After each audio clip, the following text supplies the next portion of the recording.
Group 1 మీద high court ఇచ్చినటువంటి తీర్పును బీఆర్ఎస్ పార్టీ స్వాగతిస్తూ ఉన్నది. 8 నెలలలోపు రీవాల్యుయేషన్ అయినా పెట్టాలా, లేదా ఎగ్జామ్ని రీకండక్ట్ అయినా చేయాలని చెప్పి హైకోర్టు ఇచ్చినటువంటి తీర్పు ఈ రాష్ట్ర ప్రభుత్వానికి, ముఖ్యమంత్రి రేవంత్ రెడ్డి గారికి ఒక చెంపపెట్టు లాంటిదని చెప్పి ఈ సందర్భంగా గుర్తు చేస్తా ఉన్నాం. మేము మొదటి నుండి కూడా చెప్తున్నాం, గ్రూప్ 1లో అవకతవకలు జరిగినాయి, రీవాల్యుయేషన్ అంతా కూడా గందరగోళంగా ఉంది, ఇందులో ఏదో గోల్మాల్ జరిగిందని చెప్పి మేము వాదిస్తూ వచ్చినాం. అంగట్లో కూరగాయలు అమ్ముకున్నట్టు ఈ పోస్టులను అమ్ముకున్నారేమో అన్నటువంటి అనుమానాన్ని కూడా మేము వ్యక్తం చేసినాం. తెర వెనుక మొత్తం సర్కారీ వారి పాట, సర్కారీ వారి వాటా, సర్కారీ వారి కోటా కొనసాగుతున్నది. కాబట్టి దీని మీద విచారణ చేయాలి, అన్యాయానికి గురవుతున్నటువంటి గ్రూప్ 1 బాధితులకు న్యాయం చేయాలని చెప్పి మేము వాదిస్తూ వచ్చినాము.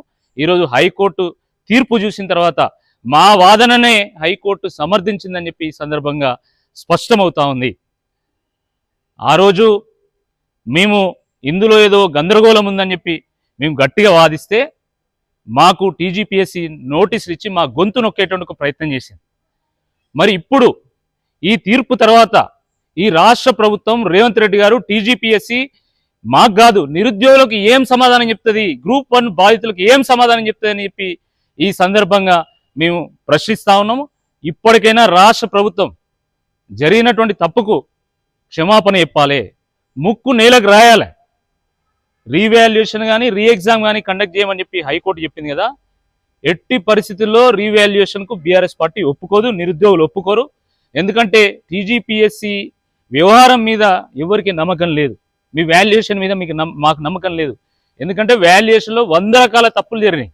ఆ 100 రకాల తప్పులు జరిగినాయి అని చెప్పి మేము కోర్టుకు కూడా నివేదించినాం. కోర్టు దాన్ని సమర్థించింది. కాబట్టి తక్షణమే రాష్ట్ర ప్రభుత్వం ఒక ప్రకటన విడుదల చేయాలి.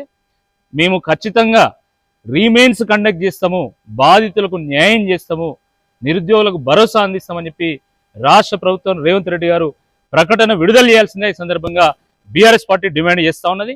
మరి ఈ నిరుద్యోగుల యొక్క పోరాటానికి అడుగడుగున అండగా నిలిచినటువంటి కేటీఆర్ గారికి కూడా ప్రత్యేక కృతజ్ఞతలు. ఇది నిరుద్యోగుల విజయము. వారికి నైతికంగా మరి మద్దతును అందించినటువంటి కేటీఆర్ గారు కూడా ఒక కీలకమైనటువంటి ఒక పాత్ర పోషించి, బీఆర్ఎస్ పార్టీ కూడా కీలకమైనటువంటి పాత్ర పోషించింది. కాబట్టి మరి ఎవ్వరు కూడా నిరుద్యోగులు వారు ధైర్యం చెడాల్సినటువంటి అవసరం లేదు. మేము మీకు అండగా నిలుస్తాం, ఇది ఖచ్చితంగా రీమెయిన్స్ జరిగేంత వరకు మీకు అండగా నిలుస్తామని చెప్పి ఈ సందర్భంగా గుర్తు చేస్తున్నాం.